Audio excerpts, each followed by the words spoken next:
Cyber security জগতের সবচেয়ে বড় দুর্বলতাটা কি জানেন? কোনো সফটওয়্যার বা সিস্টেম না, আসলে এটা হলাম আমরা, মানে মানুষের স্বভাব। চলুন এই হিউম্যান হ্যাক নিয়ে আজ কথা বলা যাক।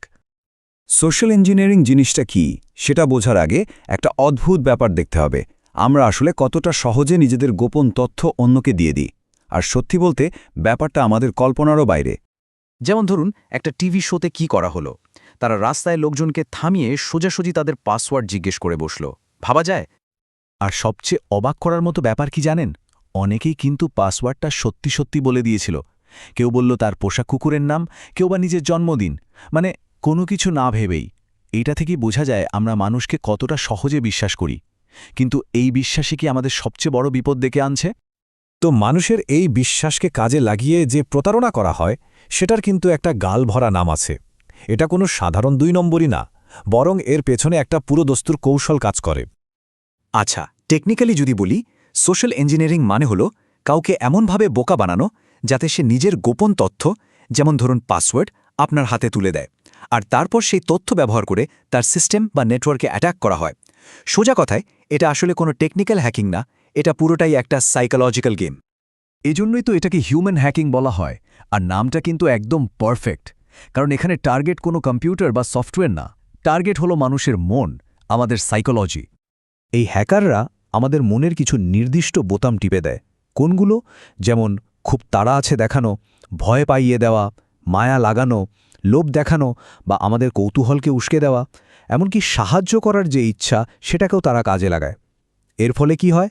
আমরা আর ঠান্ডা মাথায় ভাবতে পারি না, ঝোঁকের মাথায় ভুল সিদ্ধান্ত নিয়ে ফেলি। তো আমাদের এই মানসিক দুর্বলতাগুলোকে কাজে লাগাতে হ্যাকাররা ঠিক কী পদ্ধতি ব্যবহার করে, চলুন ওদের ডিজিটাল টুলবক্সটা একবার ঘেঁটে দেখা যাক। সবচেয়ে কমন যে অস্ত্রটা, সেটার নাম আমরা সবাই প্রায় শুনেছি, ফিশিং। এটা হলো অনেকটা সাগরে জাল ফেলার মতো। হাজার হাজার মানুষকে একসাথে ইমেল পাঠানো হয়, কেউ না কেউ তো ফাঁদে পা দেবেই। এর চেয়েও ভয়ঙ্কর হলো স্পিয়ার ফিশিং। এটা অনেকটা বর্ষা দিয়ে মাছ ধরার মতো, একদম নির্দিষ্ট কোনো গ্রুপ বা কোম্পানিকে টার্গেট করা হয়। আর সবথেকে মারাত্মক হলো ওয়েলিং, মানে তিমি শিকার। এখানে টার্গেট করা হয় কোম্পানির সিইও বা সিএফওর মতো বড় বড় কর্তাদের। একটা সত্যিকারের ঘটনা বলি। ধরুন, ফোনে কথা বলার সময় ওপাশ থেকে একটা বাচ্চার কান্নার আওয়াজ আসছে। স্বাভাবিকভাবেই মনটা নরম হয়ে যাবে, তাই না? ঠিক এই জিনিসটাই কাজে লাগিয়েছিল এক হ্যাকার। সে একটা বাচ্চার কান্নার সাউন্ড এফেক্ট ব্যবহার করে একজন কাস্টমার সার্ভিস এজেন্টকে এতটাই ঘাবড়ে দেয় যে এজেন্ট তাকে অ্যাকাউন্টের পুরো অ্যাক্সেস দিয়ে দেয়। ইমেলের বদলে ফোনে এই যে প্রতারণা, এটাকে বলে ভিশিং বা ভয়েস ফিশিং। বুঝতেই পারছেন এটা কতটা পার্সোনাল লেভেলে চলে যেতে পারে। কর্পোরেট জগতে এর চেয়েও বড় একটা স্ক্যাম আছে, যেটাকে বলে বিজনেস ইমেল কম্প্রোমাইজ বা সংক্ষেপে বিইসি। এখানে কি হয়? দুটো উদাহরণ দেয়া যাক। ১. হ্যাকাররা হয়তো কোনো পরিচিত সাপ্লায়ার সেজে একটা ইনভয়েস পাঠালো, কিন্তু ব্যাংক অ্যাকাউন্ট নম্বরটা বদলে দিল। ২. তারা হয়তো সিইওর ইমেল হুবহু নকল করে একজন কর্মচারীকে মেসেজ পাঠালো যে খুব জরুরি ভিত্তিতে কিছু গিফট কার্ড কিনে পাঠাতে হবে। দুটো ক্ষেত্রেই কিন্তু ফেঁসে যাওয়ার সম্ভাবনা প্রবল। আর এই অ্যাটাকগুলো যে কতটা মারাত্মক তার একটা ধারণা দেওয়া যাক। এফবিআইয়ের হিসাব বলছে এই বিইসি স্ক্যামের জন্য সারা দুনিয়ায় ক্ষতির পরিমাণ কত জানেন? $২৬ বিলিয়ন। মানে সংখ্যাটা এত বড় যে কল্পনা করা কঠিন। এই যে এত সব জালিয়াতি, এগুলো কিন্তু কোনো বিচ্ছিন্ন ঘটনা না। এর প্রত্যেকটার পেছনেই একটা পরীক্ষিত ফর্মুলা আছে। বলা যায় একটা ৪ ধাপের প্রেডিক্টেবল প্ল্যান, যেটা হ্যাকাররা বারবার ব্যবহার করে। এই অ্যাটাকের জীবনচক্রটাকে ৪টে ভাগে ভাগ করা যায়। ধাপ ১, টোপ ফেলা।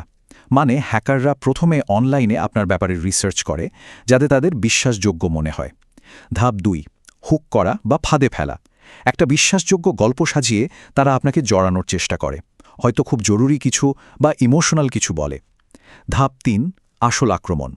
এখানেই আপনাকে কোনো লিঙ্কে ক্লিক করতে, টাকা পাঠাতে বা তথ্য দিতে বাধ্য করা হয়। আর শেষ ধাপ, গায়েব হয়ে যাওয়া। কাজ হাসিল করে হ্যাকাররা এমনভাবে উধাও হয়ে যায় যেন তারা কোনোদিন ছিলই না। তো এতক্ষণ তো সমস্যাগুলো নিয়ে কথা হলো, এখন আসা যাক আসল কথায়। এর থেকে বাঁচার উপায় কি? কিভাবে আমরা নিজেদের জন্য একটা সুরক্ষার দেয়াল বা শিল্ড তৈরি করতে পারি? চলুন সেটাই দেখি। তাহলে আসল প্রশ্নটা হলো, এই ধরনের আক্রমণ থেকে বাঁচতে ঠিক কি করা উচিত? নিজেদের সুরক্ষিত রাখার জন্য একটা সহজ চেকলিস্ট মাথায় রাখা যেতে পারে।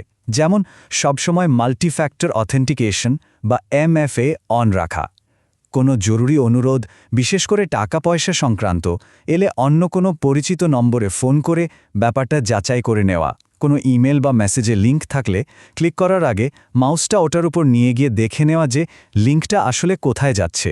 আর হ্যাঁ, সোশ্যাল মিডিয়ায় আমরা কি শেয়ার করছি সে ব্যাপারেও একটু সতর্ক থাকা দরকার। ব্যক্তিগত তথ্য যতটা সম্ভব কম দেওয়াই ভালো। আর সবচেয়ে জরুরি, কোনো কিছু সন্দেহজনক মনে হলেই সাথে সাথে রিপোর্ট করা। এই ছোট ছোট পদক্ষেপগুলোই কিন্তু আমাদের ডিজিটাল বর্ম হয়ে উঠতে পারে। সবশেষে একটা কথা বলা খুব দরকারি। একটা অসাধারণ উক্তি আছে, ইন্টারনেট নামের এই বাড়িটা হয়তো একটা নড়বড়ে ভিত্তির উপর দাঁড়িয়ে আছে, কিন্তু এর সব ভুল ত্রুটি সত্ত্বেও এটাকে বাসযোগ্য করে তোলার দায়িত্বটা কিন্তু আমাদেরই। তার মানে এটা শুধু একটা টেকনিক্যাল সমস্যা না যেটা কেউ ঠিক করে দেবে, এটা আমাদের সবার একটা যৌথ দায়িত্ব।